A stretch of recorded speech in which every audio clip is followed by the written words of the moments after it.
Hello, everyone. I'm Christina, and it's getting late in the afternoon. Sun's going down, so we won't have that light shining in our eyes. And just to give everybody a little bit of time to come in, just for y'all later, subscribe, hit like, and hit the all notifications, share the videos, and definitely leave your comments. Join in the chat here, especially. And I want to give a special thanks to all of my moderators and say welcome to the family for all the new subscribers that are here. And as usual, love everybody, love all y'all. And we're going to have a great conversation tonight because, especially now that we're facing grid down issues, during the hardest parts of the winter globally, the world is facing this. Okay, so I came across this. Well, it's when they you watch movies, but it's really the cliff notes of it. And I was watching the Mystery Recaps channel, and there was this movie that gave that scenario. So I did some cliff notes on that of my own with some things that we're going to take a look at is about, because it's very real scenarios of what could happen here. Okay. Plus, we're going to talk about a lot more. Hello, half crazy. I'm so happy to see you. Goodness, I hardly ever get to talk to you. I'm so glad you're here. Hello, Janet Alvarez. Yes, you made it, girl. What's up? All right. Are y'all ready to get started? Welcome, Patricia Stewart. Wow. Oh, honey. Okay. Here we go. World Without Electricity. The name of the movie was called Survival Family, reviewed by Mystery Recapped, if y'all want to check out his channel. Here are the circumstances. The electricity goes out one day. No one realizes that it's going to be off for 3 years.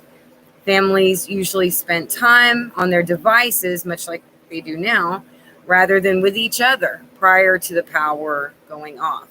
So this story surrounds the experiences of the Yoki family in Tokyo, Japan.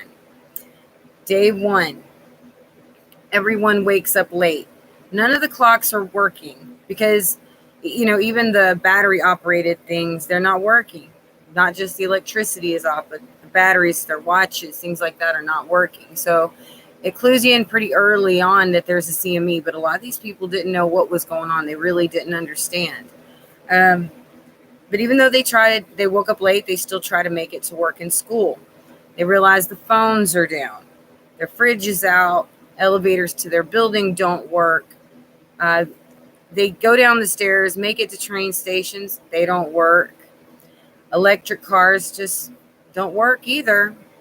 The ones, that you charge with electricity, traffic lights were down.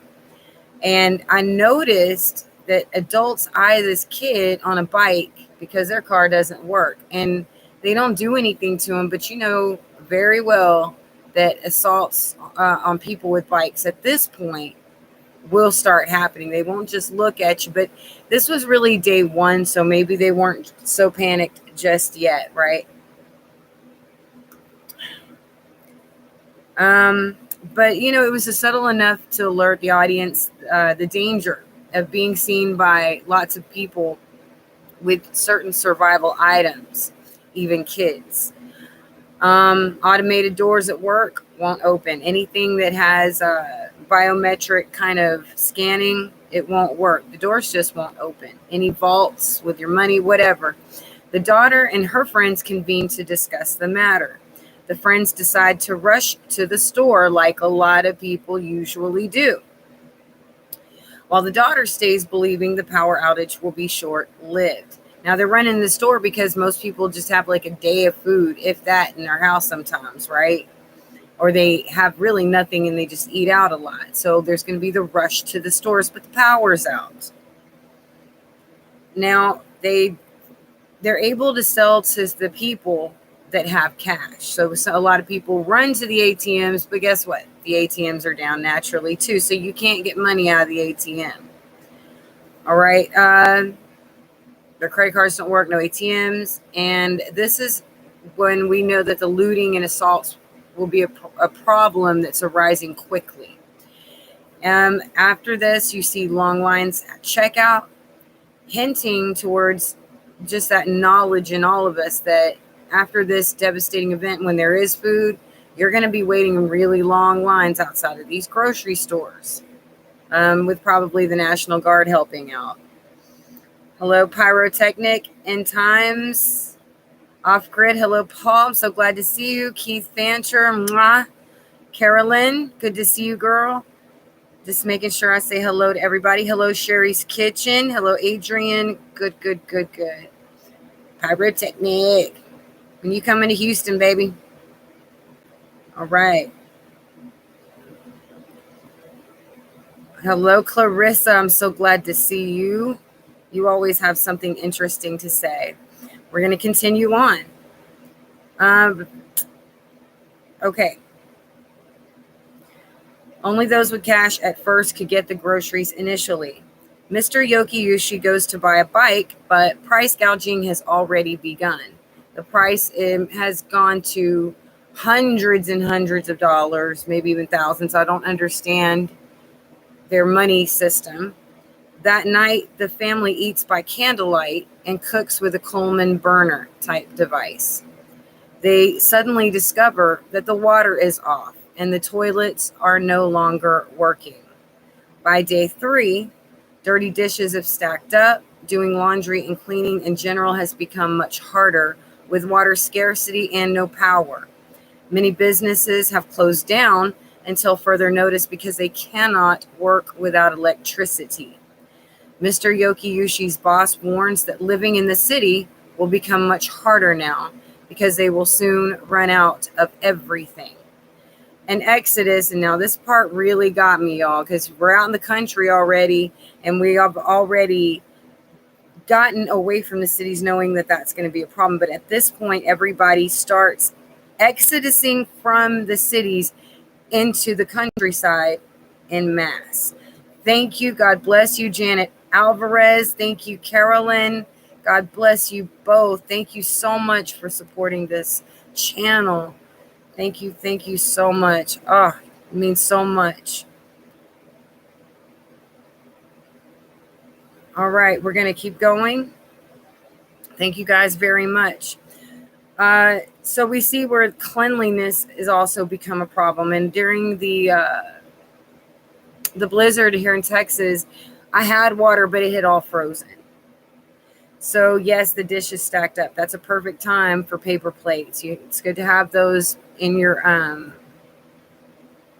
preps, believe me, along with mouthwash, because you just never know.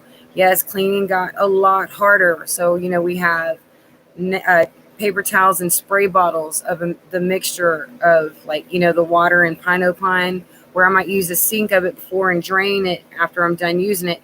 I put part water and part pine in a spray bottle, and I just spray it. It lasts a lot longer that way.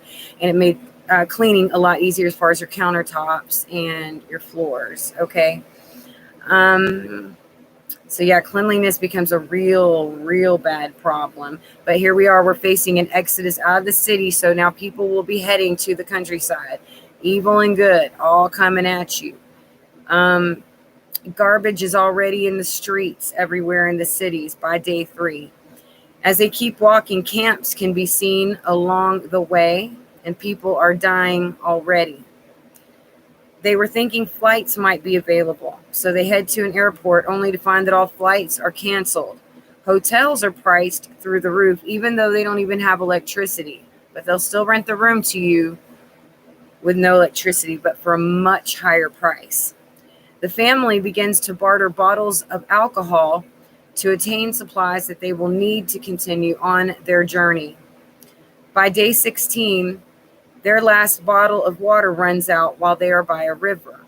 Dad takes a drink out of the river, and which is cool, but the water is pretty bad off in a lot of places, which made it clear that nobody in this family knew how to clean their water, nor did they prepare to do so when they did their initial packing to leave the city. Dad fortunately doesn't get sick, but he really could have. And so it's important, to think about those live straws, or, how to boil that water, have a sieve to help something, filter it, sand, whatever. But then a storm hits. They run under a bridge for cover, which I thought was cool, but they left their bikes in the rain. They just dropped them and ran with all their extra food and different things, their supplies, their clothes. They just left it, and it all got ruined because they left it out in the rain. So they really didn't understand how important their supplies were. They were about to find out because the food's all gone already. The food was gone by day 3 in the grocery stores. We know that. Okay? Then when the storm is over, there is damage to one of the bike's tires, but the boy is smart enough to fix it. He takes that kind of plastic, well, not plastic, but rubber kind of cover off the back of his cell phone and somehow puts it in the tire to fix that spot that popped. But, he goes to a store hoping he can find bike tires. They are sold out, but I don't want to get ahead. He fixed the tire. He found a way to fix it. He was also smart enough to recognize that the battery water on the shelves was just distilled water and grabs it. The kids also grab the soft cat food to eat since there is nothing else. Days are passing, and they happen upon some campers that show them how to identify wild edible plants in their area. And we've talked about this before, but just to remind everybody that it's good to start looking for the wild edibles, searching that out on your computer, the things in your area, things that look like weeds, things that look like whatever. And also be sure to know the difference between the poisonous berries and the good ones, and the good mushrooms and the bad ones, types things. Study that out before you can't, because it would help you not to starve. Okay. By day 43, the family arrives at an aquarium where many people are catching the fish and the turtles and frying it up right there. But there's a long line of people waiting for the food that is being cooked. Dad considers eating a bug because they don't get any food there. So he's really hungry. They're getting out of energy. He's thinking about eating a bug, but suddenly they see a pig and they kill it. Gives them enough meat. They're able to cook it, gives to keep them going for a few more days. Finally, they happen upon a working steam train that stops and actually picks them up. They finally reach their destination, which is Grandpa's house. Now, a lot of preppers, y'all talked about this, and I think everybody's answer is going to be different in this situation, because people are going to be hitting your house, and some people you hope to be hitting you up, like your kids or whatever. But in this case, they're going to Grandpa's house, and they haven't even spoken to him in years. But they'll come in when they need help, kind of thing, which, in this movie, it's a good thing. They're happy to see each other. Grandpa puts them up, and a community forms in that area where they're planting, they're making their own clothes, and it goes on for some time, like a couple of years. And the people have gotten back to their roots. It looks beautiful around there. They're fishing, and then suddenly the lights come back on. It gets around finally that, yes, they've been hit with a CME. And what bothered me about the end is they go, oh, yeah, they just went right back to the way things were like a week later or something. My question to you is, if you went 3 years without electricity, would you really be able to just go right back to it? I don't think, it's hard to go back when something has changed. It's harder to go back. You understand? I don't think that, I think it would be more of a convenience, but I don't think that things could ever go back. People, wasting things and not appreciating what they'll know. They'll put their hands in everything that they eat, from seed up. Let's look at some of these comments. Hello, Christy Harp. It's good to see you. It's good to see you too. I know YouTube is horrible about notifying me about my, Paul and Adrian's channel lately. It's hit and miss lately. Welcome back, Sherry's Kitchen. I'm glad to see you. Red clover, plantain, fresh mint. You can just use Plant Identity app while we have the internet. That's right. trying to catch up a little bit. Aloe vera. It's wonderful how aloe vera can grow like a weed. That's a good thing. Hello, Tiffany, Steffi. It's welcome to the channel. David Adams. If I made it that long, I would just keep them off. Right. I mean, they're back in an apartment, where they go from outside and living life in the fresh air to back to the slave system is what it looks like. I don't think I could ever go back. Brian Bergeron, welcome.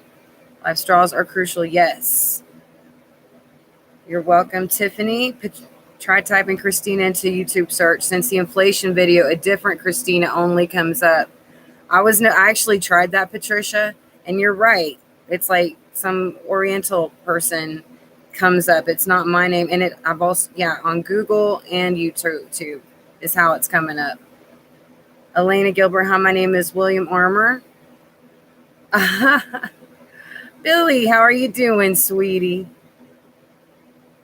The difference between gardening and growing everything you are going to eat is quite different. Welcome, AA Strumming.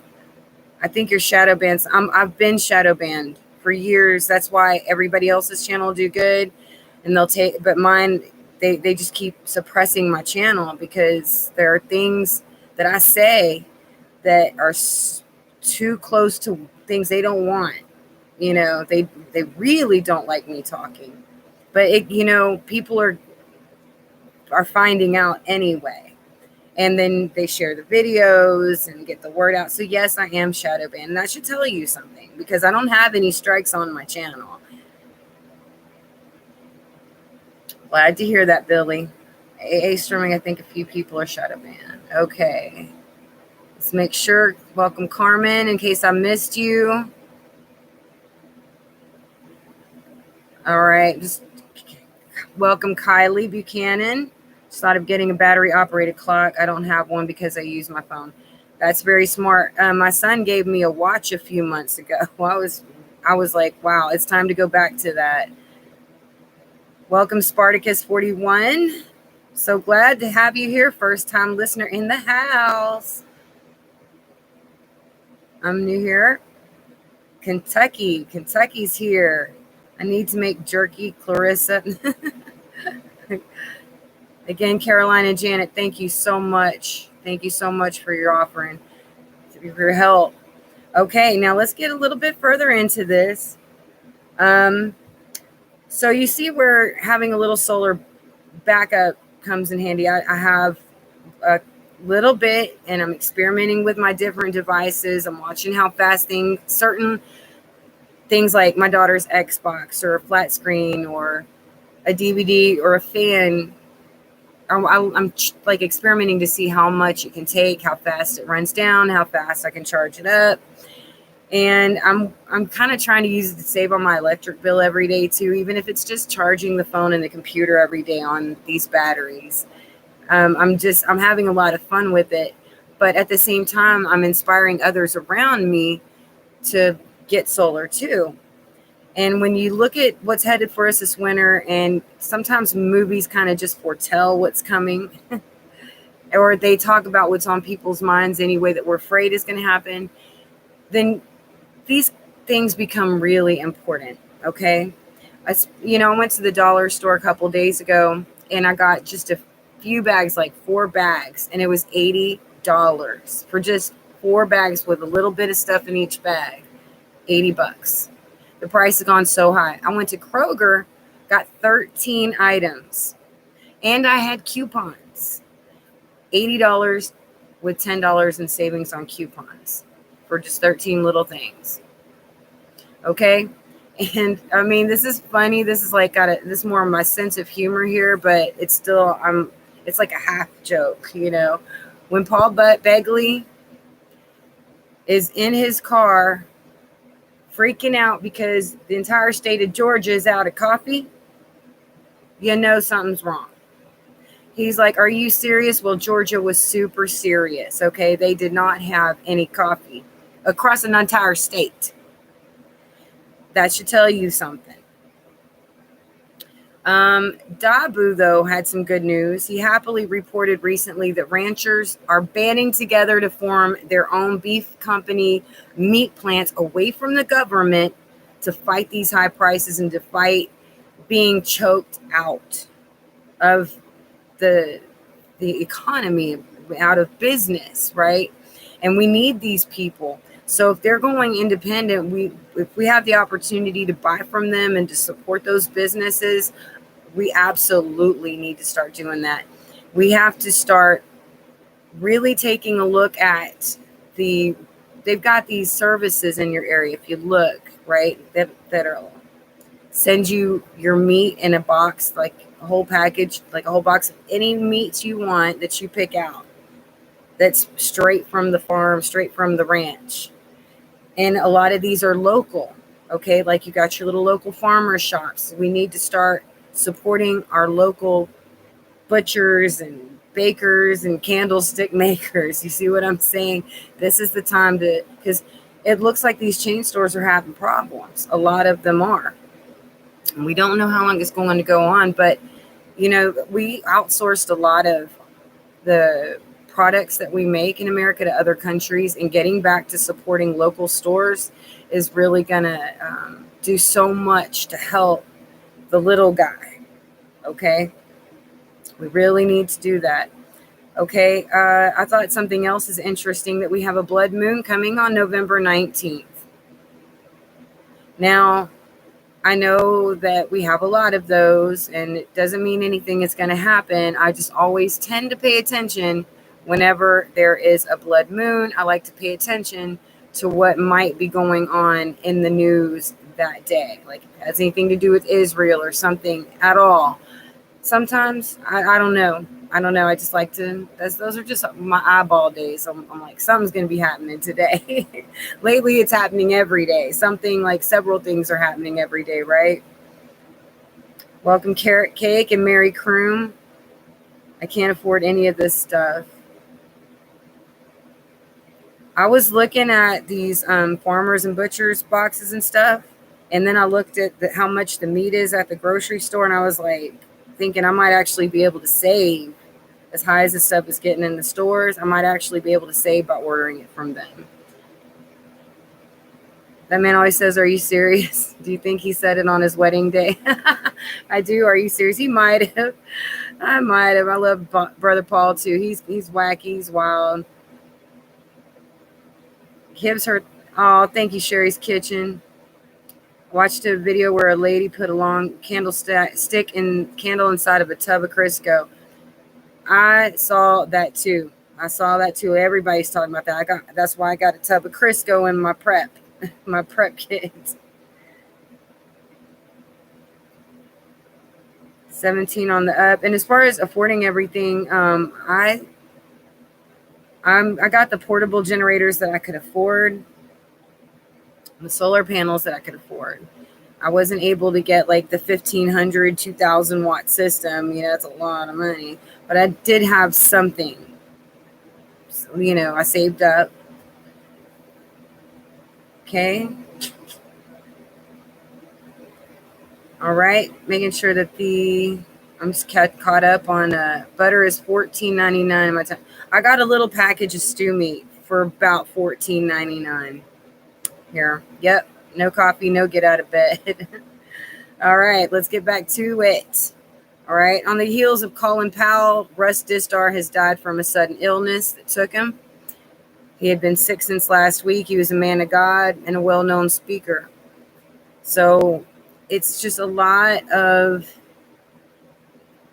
the people that we looked up to, listened to, the people's names that have always been in the news, they're dying. And it's either from assassination or a sudden illness or goofy complications. They're dying. They are dying. And you can just see that the old way is going away. Like the end of the age is really ending. These older people, they're starting to go. And the world is left a different place right now. Okay? La Palma Island is going nuts with eruptions, quakes, and ash. And if you want the up on that, Check out Off-Grid Desert Farming with Paul and Adrian. They are keeping up with that up to the minute. As soon as they find out, they are breaking that news and letting you know, yes, that island is going crazy with the volcanoes. And that's not the only one, but that's the biggest one in the news right now. Also in the news of Pennsylvania train service, and this is a sad story because it just shows you the state of the world that we're in. They report that no one did a thing to stop a man from raping a woman right in front of them. She was screaming for help, and the crowd just stood there. Okay, this is before the stuff hits the fan. This is what's happening. That you can just rape somebody in broad daylight in a crowd of people. And now, what do you think it's going to be like when these kinds of people are desperate and evil at the same time? Have had practice. Okay. Somebody that works there finally walked in on it, and the police were called, and it was stopped. But I'm sitting here thinking, why aren't these people being charged as accomplices to rape? You know what I'm saying? In other news, dozens of former flight attendants from defunct Italian airline Alitalia have stripped off their uniforms, wearing only undergarments in a protest in central Rome. It's a protest. They took off their flight attendant. It's a crazy, wacky world. In Rome, dozens of former flight attendants took their uniform Wednesday. Long financially ailing, Italy's decades-old airline flew its last flight on October 14th. A new airline, ITA, began flying the next day, using some of Alitalia's aircraft. It also bought the Alitalia brand, but it is taking on fewer than 3,000 of their 10,000 employees. Union officials say those who will work for ITA are being hired at significantly lower pay scales. Some 50 former flight attendants stood in rows and did that. They remained barefoot, wearing only a slip, in silence for a few minutes. Then they carefully gathered up their garments and shoes and together shouted, "We are Alitalia." On this side of the world, Southwest Airlines has finally given up on their unpaid for the unstuck policy. So we're winning a battle there, and people are fighting. They're protesting all over the world, and it looks like we're finally starting to make a little bit of headway here. Excuse me, it gets time for me to get a drink. I want to welcome everyone here. Don't forget to hit the thumbs up, share the videos, and definitely join the comments. You know, I was wondering if they were taking videos of it. People are sick. Ugh, Patricia. Sherry, be cool. Welcome. She says the doctor who died in the Santee airplane crash was a cardiologist starting a trial on the med to treat it. MSM only cared about the UPS guy. Some seriously fishy stuff going on. I second that, Sherry, be cool. I love your user handle. Billy wants to know, how have you been? I really miss you, and I would like to see you and your 2 kids. Oh, you know, we're all right, Billy. We're all right. I miss you guys, too, and I hope things are going well for you. Welcome, John 70. Car with an inverter can be used like a generator. There you go. People got to think. We got to use our skills. We got to really learn. Welcome back, K. King. This was on a Pennsylvania train. Guy raped a woman in front of the crowd. Nobody did anything, and apparently video was taken, and nobody called for help. Okay. I mean, this is the world we live in. Yes, it's evil, Sherry's Kitchen. Yes, it is. Welcome, Tim Giddy. Mary Croom. North Carolina's. Okay, I think we're all caught up here as far as the chat. Okay. Now, there was another article that came out just to show you the world. Okay, we know we're being surveilled, right? Now, this was taken from the New York Post, and it was published on October 19th of this month, titled, "I found an Amazon folder with thousands of audio recordings from my home gadgets." A woman was shocked to discover just how much data Amazon had collected about her. Those, little Alexas and whatever's y'all got in your houses, I never trust them. I still got a computer, so they could probably still do it anyway. But Amazon has this data. That's just one company that has your data. She posted a viral TikTok video explaining how she requested to see the data, but wasn't expecting to receive so much. TikToker explained, I requested all the data Amazon has on me, and here's what I found.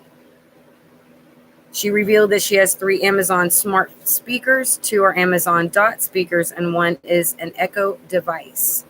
Her home also contains smart bulbs. When I downloaded the zip file, these are all the folders it came with, and it shows a whole bunch. She said it was scary. There are said to be 3,534 short audio clips in that file alone. She was also sent a contacts file, so they have a full list of her contacts from her phone, and she didn't remember syncing that. And that just goes to show you we're being monitored, highly monitored in ways that we don't realize the extreme of it all. Okay, and then to top it all off, I know I'm not the only one who's been hearing that preppers are hoarding and panic buying, which it's like there's a lot of confusion in that. First of all, preppers, hoarders, they're 2 different people. Preppers, they see a storm coming and they make wise decisions. I've said this before. Hoarders, they don't need a reason. They just hoard everything. It doesn't even have to have any real use. It's just in their mind, okay? Panic buyers are yet another crew. They're the ones that have little to nothing, whether they had the money or the opportunity or realize it ahead of time is really inconsequential. It's the ones that are not ready that do the panic buying. And a lot of people are starting to, especially preppers are starting to tell these channels that keep saying, oh, the preppers are hoarding and panic buying. We're like, oh, hold on a minute. We don't have to panic buy because we've already prepped and we just shop like normal now. We're not the ones panic buying.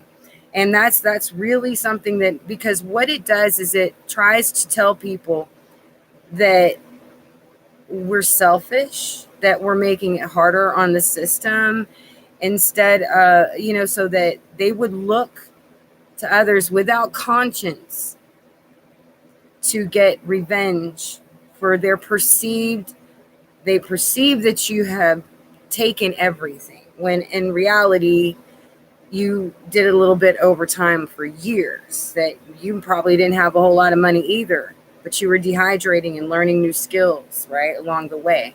So it's very important to really make sure that people know the difference, that we're not being blamed for Biden's failures in office. Okay? Reason we are followers of the Messiah must start thinking about getting in communities. Yes. And you need to make sure that the friends around you aren't half friends or the kinds of friends that are only there when they need something. You really need to get those people out of your life and make sure that you have just your true friends, the ones you know will not stab you in the back when it really comes down to it. If we don't have firepower, all our prepping can be stolen. That's only if you only know how to use firepower. I mean, there are all kinds of other ways to defend yourself. I mean, seriously, there was a guy in the laundry room saying that he gives axe throwing classes. I'm like, what? In Texas, but still, I never met one of those instructors before. And I was like getting stars in my eyes. I was like, really?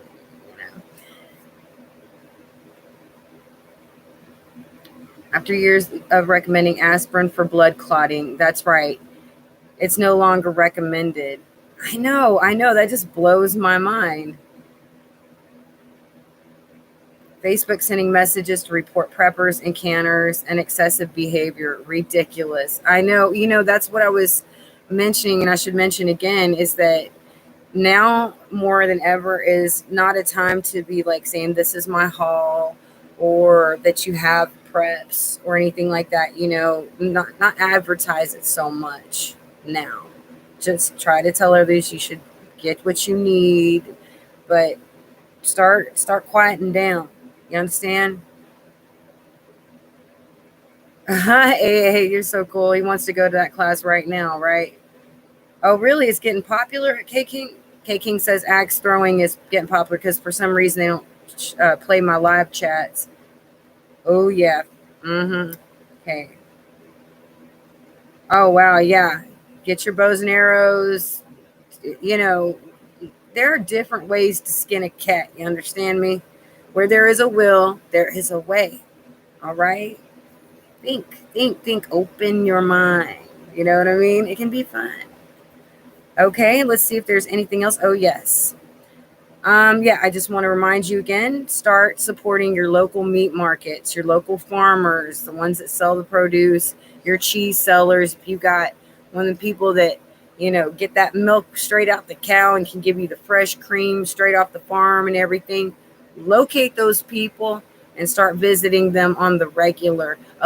Get your friends involved, your neighbors, talk about it on Facebook and in your communities to bring attention to that so that it starts flooding them with the business that they need to make sure that the community will have what we need, and to alert them that they're there. You see what I mean?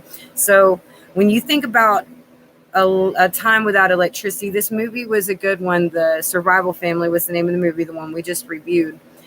But it didn't show just how really dangerous it's going to be when everything really happens. Nobody was fighting, you see. Nobody was robbing everybody. None of the bad stuff was happening. It was just the best case scenario that could happen. But it alerted you to a lot of things that just are going to be like that. Like you can't use your ATM, right?